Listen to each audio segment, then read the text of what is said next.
The village of Gwanjeon had always been a mystery. It was nestled deep within the mountains of South Korea, so isolated that few maps even bothered to mark its existence. Sunho hadn't set foot there in 20 years. Not since his family had moved away when he was just a boy. The memories he carried of Gwanjeon were hazy, fragmented pieces of an eerie puzzle. Wild forests, narrow dirt paths, the faint chime of prayer bells carried on the wind, and then the disappearances. It wasn't talked about openly, but everyone in the village knew. Over the years, people had vanished without explanation. They would be seen walking through the woods or tending to their fields, only to never return. The first time, Sunho heard whispered stories of the disappearances. His grandmother had warned him to stay away from the old forest on the outskirts of town. But she hadn't told him why. Nobody told him why. Now, Sunho was 32 years old, an artist living in Seoul. He'd almost forgotten about Gwanjeon and its shadowed secrets. Almost. But then came the phone call. It was his cousin who still lived there. "Halmione is gone," she said, her voice trembling. "She was walking the north boundary trail. We don't know what happened." Sunho's heart clenched in his chest. His grandmother, the woman who had raised him, who had loved him when no one else seemed to, was missing. He felt an inexplicable compulsion to return to Gwanjeon, even though he hadn't visited since he was 10 years old. Something rooted deep in him, tied to his past, whispered relentlessly, "Go back." The bus ride to the village was long and unnerving. As the sun dipped below the horizon, the roads became narrower, winding like veins through the forest. The trees grew thicker, darker, their jagged branches clawing at the windows. When Sunho finally arrived, it was well past midnight. The village sat in silence, except for the mournful creak of a prayer bell swaying softly in the wind. The villagers eyed him warily as he stepped off the bus, his bag slung over his shoulder. They were older now, their faces weathered like cracked stone. "You shouldn't have come back. If you know what's good for you, you'll leave before it gets dark." Sunho didn't respond, but the unease gnawed at him. He found lodging at his grandmother's now empty house, everything inside preserved as if she had just stepped out for a moment.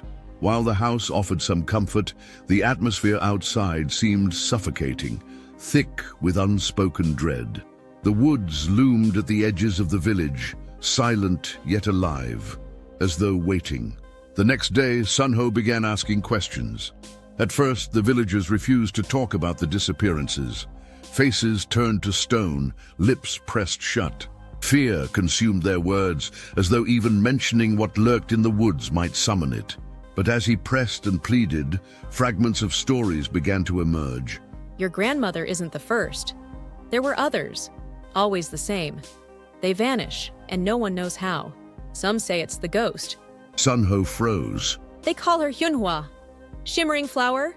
"She's been here for generations. Some say she was a young woman who died violently, betrayed by someone she trusted. Others think her soul became tied to the forest, anchored by rage and longing. But no one knows for sure." "All we know is that people who walk too close to her resting place end up gone." Sunho didn't believe in ghosts. At least, he thought he didn't.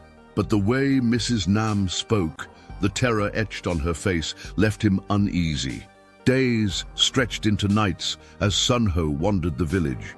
He began noticing strange things, shivers of cold that sank into his bones, flickering lights in the forest he couldn't explain, a soft whispering wind that seemed to call his name.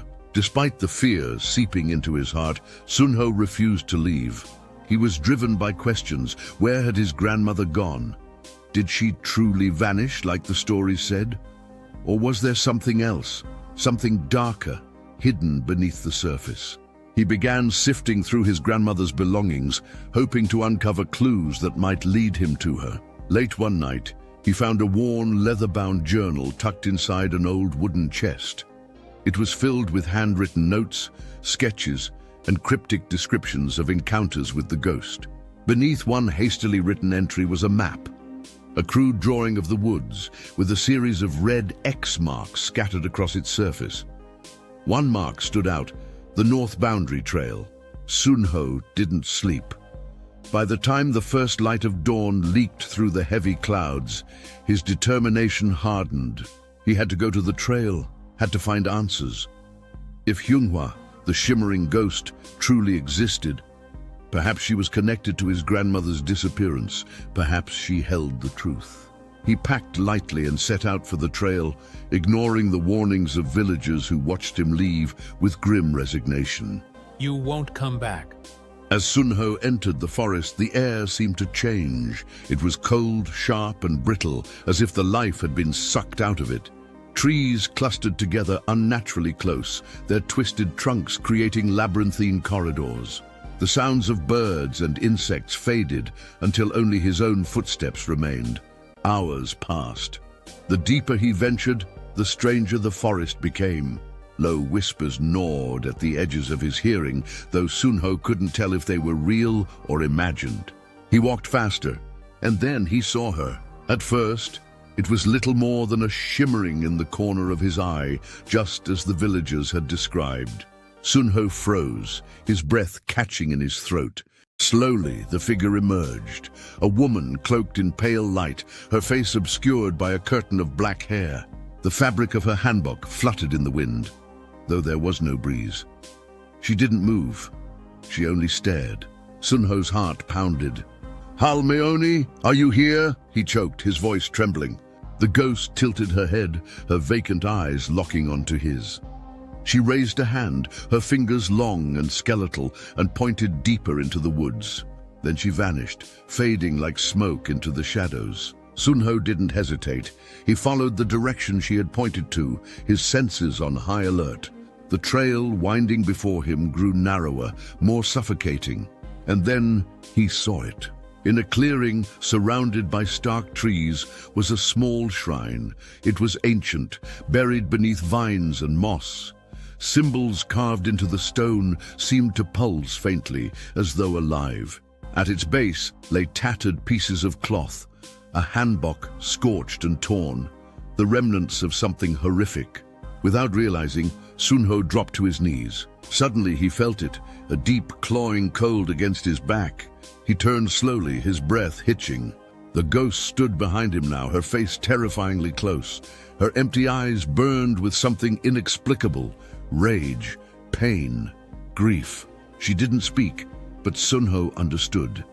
In flashes of madness, he saw visions, scenes of her betrayal, screams of agony as she had been abandoned in this cursed place. His grandmother's notes had hinted at something terrible. The ghost didn't just take people. She was bound to this land, collecting souls as echoes of vengeance, her fury unending. Sunho was paralyzed. The ghost's hand reached toward him, an unbearable cold seeping into his skin. And just before he could scream, she stopped. A single tear fell from her glowing face, landing on the shrine below. Then she faded, leaving him utterly alone. Sunho returned at dusk, shaken but alive. The villagers gathered silently as he stepped back into the town square, their faces expectant. He spoke slowly, retelling what little he could understand about Yeonhwa's rage, sorrow, and desperation. More importantly, he told them that his grandmother was gone, truly gone. But she had not died in vain. She had helped him understand the weight of the ghost's tragedy, the cursed loop of suffering that consumed her. That understanding, Sunho hoped, could finally end the cycle. At least he prayed it could. Night fell, and the village began lighting lanterns near the forest's edge. Perhaps the whispers of Yeonhwa would never stop. But the villagers seemed changed. They no longer stayed silent about the disappearances. They finally began remembering those they had lost, honoring them. And Sunho? He left Gwanjeon behind, returning to Seoul with a burdened heart. But every so often, late at night, he thought he heard a whisper, a soft, shimmering cry. And it reminded him that some stories are never truly over. Thank you for watching today's tale from the depths of Gwanjeon. If you like this story and want to uncover more chilling legends with us, don't forget to subscribe to our channel and hit the like button. Turn that notification bell on so you never miss your next scare. Until next time, keep your lantern lit because you never know what's waiting in the dark.